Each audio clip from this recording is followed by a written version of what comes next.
You can't bring yourself to say I'm not going to support a war against Iran based off of a lie, because it is indeed a lie. And then I don't even, and it's like you got to pick your lie on top of that.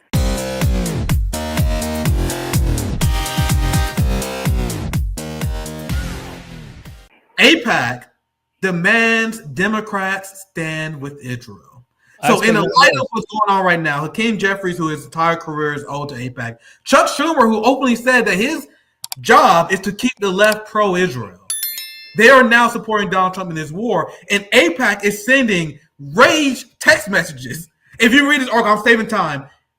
You guys should read this article because they explain how AIPAC is openly threatening people, sending rage emails, and they're pretty much threatening Democrats in their career if they do not support this war. So that, David, Nico, any response? Just show the weak resistance of the Democratic Party. Go ahead, Nico. I gotta say, because we just watched what, like, maybe it was, I think it was literally last week. It really might have been just a week ago, which is crazy because it doesn't feel like that. But like, these Democrats were all over Twitter, bro. Viral videos, segments on CNN, MSNBC, because of what happened with the ICE raids and the threatening of Gavin Newsom's potential arrest. And I'm like, wow, y'all were like, it would be one thing if y'all weren't so loud just like a week ago, Nick. It was a week ago, and we couldn't get them to shut up.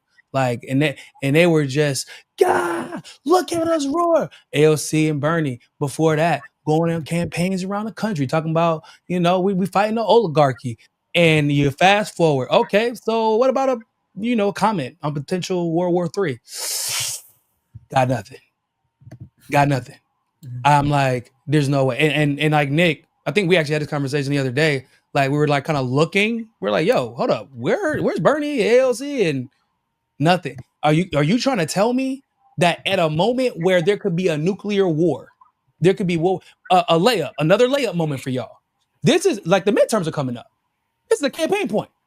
Hey, like, everybody who doesn't want to go to war, y'all can just vote for me and I'm going to vote against it. Or I'm going to do whatever I can to fight against it. Like, this is a layup. This is a slam dunk. This is an alley-oop. You can't bring yourself to say I'm not going to support a war against Iran based off of a lie, because it is indeed a lie.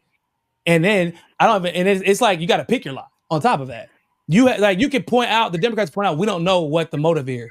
Like, maybe if we had a legitimate motive and a threat to U.S. national security, but at first it was a nuclear weapon, but Trump's own administration said it wasn't, and he just isn't listening to him.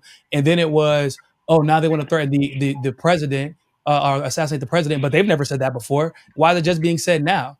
We're finding out the U.S. is assisting Israel through interviews with fucking Ted Cruz. Like, you have all the ammo to combat this, and you have the public behind the, like, I mean, there are other people, there are former Trump supporters now coming out against it.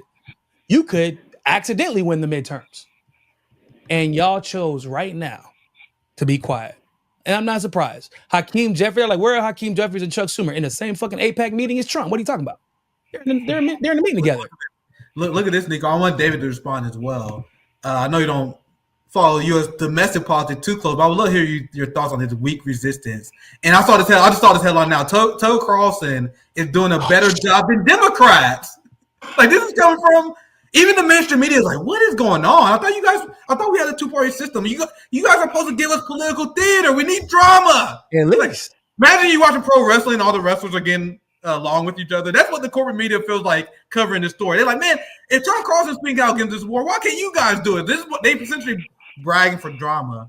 I mean, is it not an element of that? Look, they say Tucker Carlson is doing a better job than Democrats of countering Trump on Iran. We're in such a bizarre world. He said that about Tucker Carlson.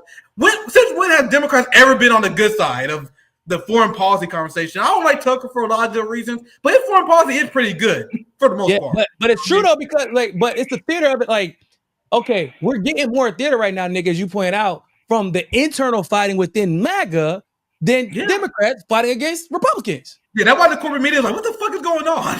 But David, do you have any reactions? Democrats siding with Republicans helping promote war. That's why they've been weak on. Any reaction for you, David? Yeah. I mean, so again, you said I don't follow U.S. domestic politics closely. That's wrong. I actually do, Oh, because for real? wherever you are in the world, unfortunately, it affects you. Even if you're born in a village in Madagascar, it's still your business. Okay, fair enough. Unfortunately, Fair that's enough. that's how it works. Um, so this thing of AIPAC being essentially in control of both sides of the U.S. oligarchy extends even beyond the U.S., beyond the Western Empire. It extends even into the global South, into Africa. You may or may not know this. A couple of days ago, the Israeli ambassador to Ghana made certain comments, essentially chastising the Ghanaian government for not voting on the side of Israel on a recent UN resolution regarding Iran. I did see that.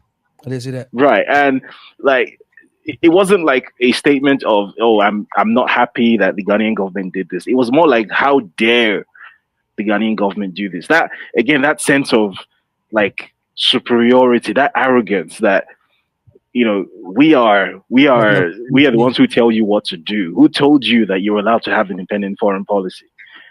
So that has caused the whole political storm in Ghana now. The Ghanaian foreign minister has just summoned the Israeli ambassador to explain his comments, and there's a whole thing going on there now. But that's kind of like the power of what we're dealing with here, where there's this idea that, I mean, I saw this. I remember growing up when I was 13, and in the run up to the Iraq War, even though I was in Nigeria at the time, my dad used to buy like Time Magazine, Newsweek, Reader's Digest, all that stuff. I used to read it. And what I noticed was that even though he bought these publications from both sides of the political spectrum in the US, when it came to the topic of war with Iraq, they literally ran the same headlines. They used the same pictures. They put out the same messaging. The week of the actual Iraq invasion, the so-called shock and awe operation in Baghdad, you can go back and check this, because I remember this very clearly as a 13-year-old.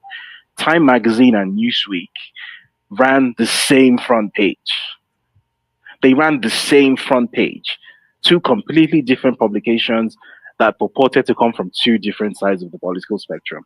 They ran the same headline with the same picture of Saddam, the same page layout, the same front page. And even though I didn't understand what I was looking at the time, it just really struck me that there's something really creepy about this. Now that obviously I understand that what we were witnessing wasn't journalism; it was manufacturing of imperial consent, Absolutely. basically. I guess that's where we're witnessing this all over again in real time. What makes it such a mindfuck this time around is that we've literally seen this before, and we're supposed to have become wiser. We're supposed to have got past this, but it almost seems as if not everyone has figured the game out, and there's still I don't want to say a majority, but at very least a significant minority of people who still don't get it. So these guys are running the same playbook all over again, and hearing the same talking points all over on the media all over again. All of a sudden, this guy that most people hadn't heard of a couple of months ago has become the biggest threat to the world, to world peace, and the biggest sponsor of state sponsor of terrorism. All that kind of BS.